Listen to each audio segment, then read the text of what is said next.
One issue is that people who have mild illness, suppose you have just in the first few days of illness, you just have fever, your saturation is well maintained, 97, 98, you really don't have much complaints, there is no need for getting a CT scan.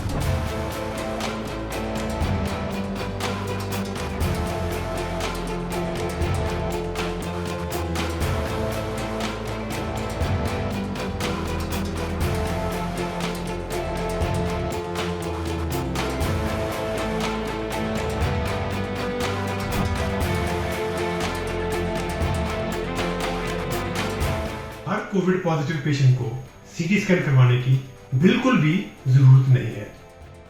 Panic और awareness की कमी की वजह से इस pandemic में CT scan का बहुत ही मिसयूज हो रहा है, क्योंकि हमने अपनी क्लिनिकल प्रैक्टिस में देखा है कि 80 से 90% कोविड पॉजिटिव पेशेंट के सीटी स्कैन उनकी एक ट्रीटमेंट या उनकी मैनेजमेंट में कोई भी कंट्रीब्यूशन नहीं देते।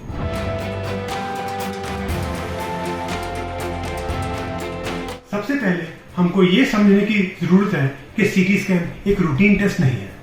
इसमें हार्मफुल रेडिएशन, जिसको हम एक्सरेज बोलते हैं, उसका यूज होता है।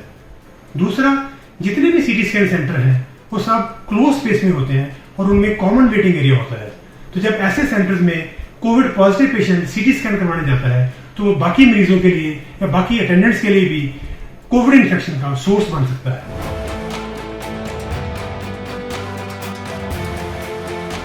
बहुत ही स्पेसिफिक सिचुएशन है जहां पे कोविड पॉजिटिव पेशेंट को सीटी स्कैन की जरूरत होती है, जैसे कि अगर पेशेंट की सडन क्लिनिकल डिटीरियरेशन हो जाए, एकदम से पेशेंट की हालत खराब हो जाए, या पेशेंट एकदम से ब्रेथलेस हो जाए और उसके क्लिनिशियन को लगे कि पेशेंट के फेफड़ों में कहीं ब्लड क्लॉट तो नहीं आ रहा, तो ऐसे केसेस में हम सीटी एंजियोग्राफी करके देखते हैं।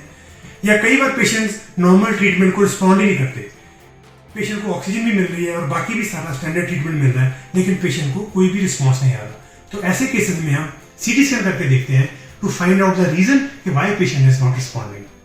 और चौथा, कुछ पेशेंट्स को साथ में कोई और डिजीज होती है, जैसे कि टीबी होता है या और कोई भी फेफड़ों की और बीमारी हो सकती है। तो ऐसे पेशेंट में जब कोविड साथ में हो जाता है तो डिजीज कॉम्प्लिकेट हो जाती है और बहुत बार हमको सीटी स्कैन करके देखना पड़ सकता है ताकि हम पेशेंट को एप्रोप्रिएटली और प्रॉपरली ट्रीट कर सकें।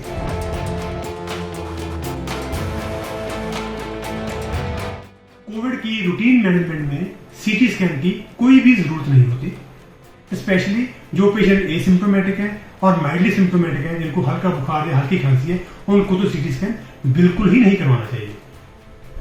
उल्टा, अगर वो सीटी स्कैन करवाते हैं तो ये कई बार उनको मिसलीड करता है। हमने देखा है कि 30 से 40% पेशेंट्स में जो माइल्डली सिम्प्टोमेटिक होते हैं उनमें भी सीटी स्कैन में फेफड़ों में हल्के फुल्के धब्बे या स्पॉट मिल जाते हैं, जिससे कि पेशेंट एकदम से पैनिकी हो जाता है, जबकि वो स्पॉट अपने आप ही ठीक हो जाते हैं, उसके लिए किसी ट्रीटमेंट की भी जरूरत नहीं होती। और दूसरा, जो पेशेंट एडमिट होते हैं जिनका ट्रीटमेंट चल रहा होता है, तो उनमें कोविड निमोनिया बढ़ रहा है या कम हो रहा है, इसको देखने के लिए भी सीटी स्कैन की कोई जरूरत नहीं है। इसको देखने के लिए पोर्टेबल एक्सरे और पोर्टेबल अल्ट्रासाउंड सफिशिएंट होते हैं।